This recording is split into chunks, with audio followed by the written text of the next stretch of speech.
नमस्कार, सिटीजन आवाज़ में आपका स्वागत है। सिटीजन आवाज़ अखबार और चैनल के माध्यम से हमने ये बताया था आपको जो दरभंगा एम्स है वो शोभन में बनने को लेकर वो अटकलें थे, वो अटकलें सोमवार को साफ हो गया। मुख्यमंत्री के द्वारा जो है इस प्रस्ताव को जो है आगे जो है स्वास्थ्य विभाग को भेज दिया गया, जो कि 150 एकड़ ज़मीन जहाँ पे हम लोग अभी खड़े हैं, आपको बता दें, हम कहेंगे जो कि थोड़ा सा दिखा दें, जो कि यही लोकेशन है जहाँ पे हम लोग उपस्थित हैं। यही लोकेशन है जहाँ पे गरमजरुआ आम जो है लगभग 150 एकड़ ज़मीन जो है वो बिहार सरकार की है।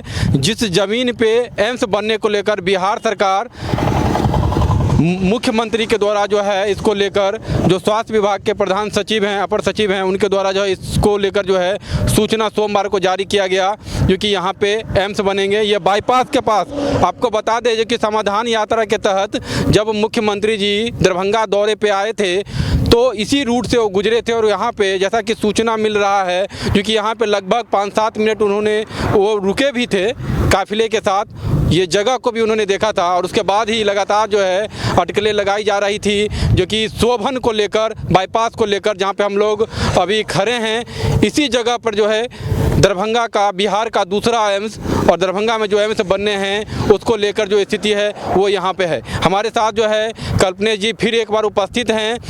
हम लोग इससे पहले भी चर्चा कर चुके हैं इसको लेकर, दरभंगा एम्स को लेकर, लेकिन सवाल क्या है वो समझ लीजिए। 2020 में केंद्रीय कैबिनेट के द्वारा मंजूरी हुई दरभंगा एम्स को लेकर, 1264 करोड़ के लागत में दरभंगा एम्स बनने थे, लेकिन 20 के बाद आप समझ लीजिए क्या स्थिति हुई।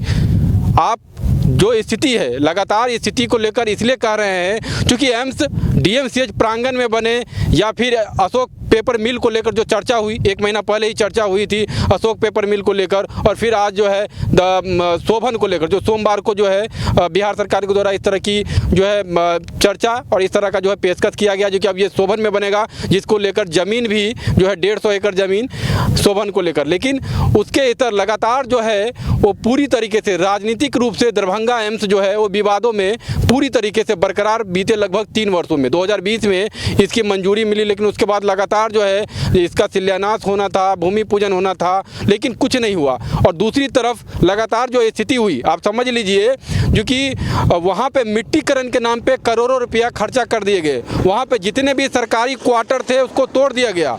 हम ये नहीं कह रहे हैं जी कि दरभंगा एम्स आप यहाँ बनाइए, वहाँ बनाइए, लेकिन सरकार को इस बात को लेकर जरूर चर्चा करनी चाहिए थी, क्योंकि वहाँ पे जो करोड़ों रुपया की आज क्षति हुई गई, अब ये इस लोकेशन पे बनेगा शोभन के आसपास। क्या कहेंगे? ये केवल पॉलिटिकल स्टंट है, जिसको कह सकते हैं कि राजनीतिक प्रतिद्वंदिता महागठबंधन की सरकार और एनडीए की सरकार के बीच। जहां बिहार सरकार का मानना है कि 2000 जब दरभंगा डीएमसीएच की ज़मीन स्वीकृत कर ली गई थी, लगभग 83-84 एकड़ ज़मीन जब स्वीकृत हो गई और कुछ ही ज़मीन जब आवंटित और करना था, तो फिर इस चीज़ को लटकाया क्यों गया?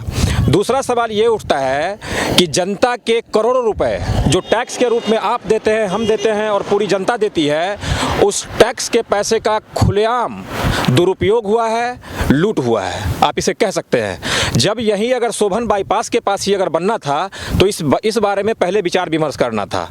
लेकिन अभी भी जैसा कि आप देख रहे हैं कि 4 फीट मिट्टी भराई में जो डीएमसीएच है, वहाँ पे करोड़ों रुपए का टेंडर हुआ, मिट्टी भराई हुआ, और जिस जगह से मिट्टी काटा गया वो संजोग बस देखिए कि यही ज़मीन है। जरा दिखाएंगे कैमरामैन हमारे। देखिए ये जो कल्पनेश जी जो कर रही है काफ़ी दुर्भाग्यपूर्ण है। जो भू माफिया थे यहाँ के, कह सकते हैं जो मिट्टी माफिया थे, उन्होंने यही ज़मीन को दरभंगा एम्स को बेच दिया। दरभंगा एम्स के जो टेंडर ठेकेदार थे उनको यहाँ के स्थानीय भू माफिया के द्वारा, आप जो है वीडियो में देख रहे होंगे, जो कि जो लाइट का वहाँ के जो तार गुजर रहा है हाई वोल्टेज, उसके नीचे जो आपको तालाब जैसा दिख रहा है, वहाँ पे मिट्टी काटी गई है लगभग 10 फीट, 12 फीट, 15 फीट। आप समझ लीजिए यहाँ के भू माफिया के द्वारा दरभंगा एम्स को यहाँ से मिट्टी बेचा गया, जो बिहार सरकार की ज़मीन थी। लेकिन अंचल और पूरी व्यवस्था जो है वो जो है पूरी तरीके से जो है निराशा कह सकते। कल्पना जी क्या लग रहा है, जो कि जो यहाँ हम लोग देख रहे हैं जो लगभग 30 फीट 35 फीट गहराई है, कितना समय लग जाएगा? देखिए सरकार कह रही है कि 4 साल में हम इसको एम्स को यहाँ बना के देंगे। देखिए इनके जो अभी वर्तमान में महागठबंधन सरकार है, उनके ऊपर दिनकर की एक कविता है जो सटीक बैठती है। कहते हैं कि भगवान हस्तिनापुर आए, पांडव का संदेशा लाए। जो मिथिलावासी हैं वो पांडव की भूमिका में हैं, आपको समझना पड़ेगा। और जो महागठबंधन की सरकार है वो कौरव की भूमिका में है, ये भी समझना पड़ेगा। तो दो न्याय अगर तो आधा दो, इसमें भी यदि बाधा हो तो दे दो केवल 5 ग्राम।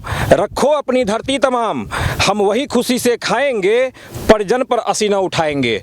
तो हमारा कहना यही है कि आपको यदि अगर ये काम करना था तो जनता के पैसे को इस तरह से दुरुपयोग नहीं करना था। ये पहले से ही इस चीज़ का विचार विमर्श होना था केंद्र सरकार और राज्य सरकार के बीच दरमियान, और इसको पहले से ही स्वीकृति मिलनी थी। अगर यही मिलनी थी तो आखिर सवाल उठता है कि जो दरभंगा डीएमसीएच में करोड़ों रुपए का मिट्टी भराई हुआ, टेंडर हुआ, जो सैकड़ों क्वार्टर तोड़े गए, उसका फिर खामियाजा कौन, उसका मुआवजा कौन देगा? फिर जनता ही देगी ना। फिर तो सवाल तो खड़े होते हैं। और दूसरी बात ये कि इस चीज़ को मैं अभी भी मैं कह रहा हूँ कि ये लटकाने और सटकाने का प्रयास है।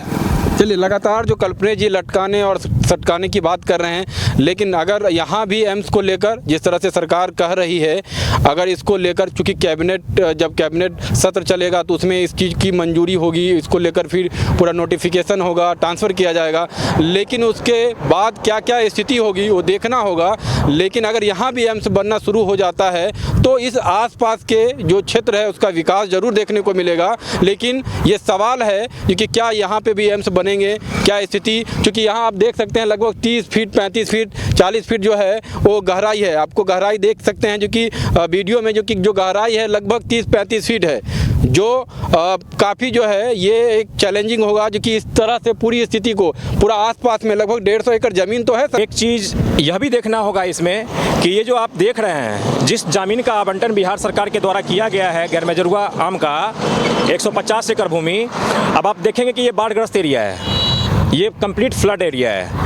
इसमें समझ लीजिए जब बाढ़ आता है तो करीब करीब 4 महीने 5 महीने पानी लगा रहता है, तो फिर किस तरह का प्रबंधन होगा, ये सोचने की बात है। चलिए, तो लगातार जो सवाल है बाढ़ को लेकर, चूँकि ये पूरी तरीके से जैसा कि ये बता रहे थे ये बाढ़ प्रभावित एरिया है, लेकिन उसके बीच सरकार जिस तरह से सोच रही है, क्या यहाँ पे एम्स बनेगा या फिर ये राजनीतिक रूप से जो केंद्र और राज्य के बीच में जो फंसा हुआ है एम्स, क्या उससे उबर पाएगा, क्या यहाँ भूमि पूजन हो पाएगा? बड़ा सवाल देखना होगा जो कि फरवरी के बाद क्या स्थिति बनती है उसको लेकर। धन्यवाद।